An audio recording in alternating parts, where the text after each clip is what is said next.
Hi, I'm E.D. Lewis and welcome back to my channel and happy Gothic Hearts. So I'm going to kick off the first day of Gothic Hearts with a double review, very appropriate for this readathon. Who knows, maybe you'd like to check out these books. One of them is nonfiction, one of them is fiction, but a quick update. So I have started Gothic Hearts off with reading Dracula Bound in Blood by Morgan Black. I may have started it a couple days early. Of course I'm going to. So, first off, we have The Gothic Romance Wave, A Critical History of the Mass Market Novels 1960 through 1993 by Lori A. Paige. This book was published in 2018. The 19 of 1993 and 1996 kind of got me thrown off there. So, this is, like I said, a nonfiction book. It's very much an academic book exploring the Gothic, the popular Gothic, the pulp Gothic as I refer to it, that, reigned from, the 60s through the 90s. A little earlier, too, because that's just when it became a publishing empire, till the time it fell. But we've had Gothic novels that came out before, we had, after, and we still have Gothic books, romance, mystery, fantasy, what have you, that come out today. And in more recent history, too. So, I first came across this book actually when I would search Gothics on Amazon. And this book would pop up, and I didn't really know what it was. And then I saw the lecture on Romancing the Gothic that Lori A. Paige did. And, even more, I'm like, oh, I've got to check out this book. And it still was like a couple years before I was able to get the book. And it's a little pricey because, it's an academic book, so it's going to be a little pricey. It's kind of like a textbook. But this book covers the history of the Gothic publishing empire, how it started, its early days, even kind of defining, how Gothic has been looked at throughout time, up to the time that these books were being published and became very popular, around 1960, to even more modern times. And what we look at is what is Gothic and what is, the definition of it. It even goes into the art of how the books were designed and stuff and marketed. The girl running from the house. Let's see, do I have something? It's in my notes right there. Have some good examples of this. Oh, right here. So, like this one, where the woman running from the house, and she's got, she's kind of dressed in her nightgown and stuff. She's running probably barefoot. We can't see in this cover, but there is the castle in the background with the light on. And how that got marketed and how it changes over time. Because let's see, this next one is from the early 90s, 1992, and how it changes a little bit. So, but anyway, that's just kind of a little bit of a preview.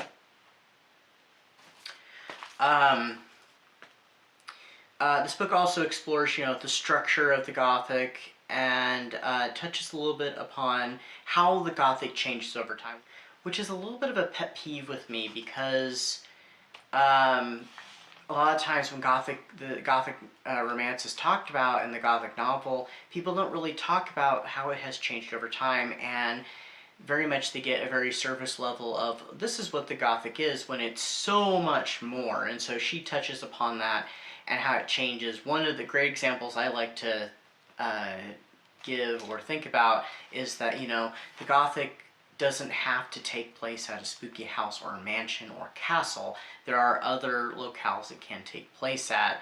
Like she mentions a book by Marilyn Ross, which of course if you've been here on my channel you've heard me talk about Marilyn Ross and review some of the Marilyn Ross Gothics, Dark Shadows and otherwise. Marilyn Ross had a book come out that actually took place, I think, on a showboat. I have not read that book. I don't remember the title of it, but it's one I'd very much like to check out. But they can take place at other locations, like, the spooky streets of London. a graveyard, a cemetery can be your big spooky location. That's just one small piece of how the Gothic has changed over time. Also how sexuality and sexual liberation changes the dynamics of the Gothic over time. It's just like horror. It evolves and changes over time. And then she also talks about like the different types of Gothic heroines and Gothic heroes. More the heroines, because they have much more variety with them. So there's like, you know, the determined governess, which is not just a governess, but she can be a secretary. Also key, because there are sometimes the Gothic where there's a young male character being portrayed, and so he is the main antagonist, or he's the protagonist, sorry. But there's that determined governess kind of archetype. There's the frightened bride archetype. There's the modern employee archetype, and the heiress. And some of these have slight variants to them, like the frightened bride can even be a widow even. But, you know, she goes in and she explores these different archetypes and how these characters and the books themselves relate to the readers and to the audience. And then she wraps up the book with critics and, you know, criticisms of the Gothic that people have written or addressed over time. And there are so many of the old critics from the time of like the 60s and the 70s are so condescending to the Gothic. There's not a lot of respect, but Gothic's getting much more respect these days, and this book is just an absolute treasure. I loved this book, and I made so many highlights in my Kindle edition and notes throughout the book. So I definitely recommend it. It is a little pricey, but it's worth getting and worth exploring. So I gave this book 4 stars. Definitely recommend it. And this is actually going to lead us into my next review, which is Northanger Abbey by Jane Austen, and this was published in 1818. This was actually my second Jane Austen book. I read this during, I think it was June last year. So this book's about Catherine Morland is invited to Bath by her family's neighbors, the Allens, where she makes new acquaintances. Isabella and John Thorpe, who are siblings. They immediately take to her, and Isabella starts feeding Catherine's love of Gothic novels. But she also meets Mr. Henry Tilney, who she develops a connection with, and she becomes quite attached to. Soon, Catherine is invited to visit Northanger Abbey, the Tilney home, where Catherine becomes embroiled in the mysteries of the place. So, I will say right off, the other Jane Austen book that I've read, which was back in high school, is Pride and Prejudice. Absolutely love Pride and Prejudice. I really enjoyed this book too, but not as much.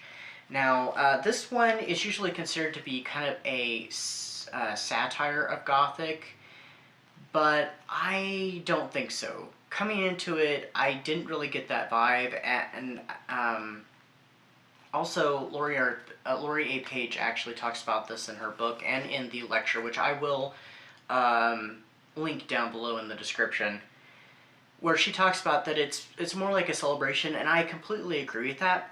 It seems to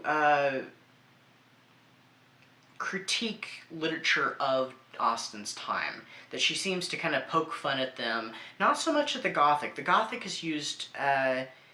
I would agree with what Laurie had said, and that it's kind of a celebration of the Gothic.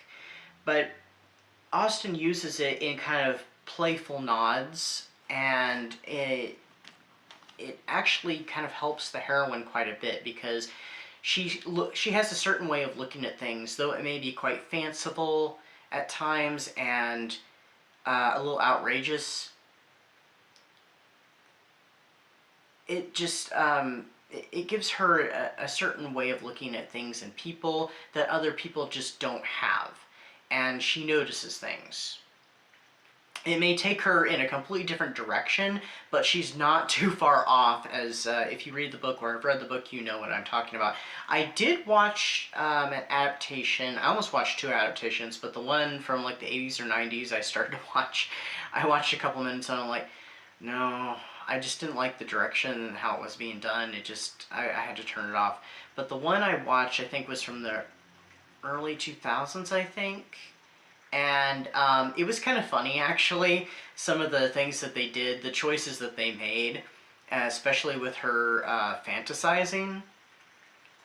And, you know, she's fantasizing using the Gothic novel as very much her vehicle for her creative space. And some of them are, you know, quite amusing. There is one bit in the movie that I absolutely did not like. I wish that it was not in there. And rather than that, it was a very enjoyable experience, a great adaptation, is there's a book burning, which I think is taking things a little too far. But rather than that, yes, I definitely enjoyed it. Probably more so than the book, but I did enjoy the book altogether, so I gave it also 4 stars.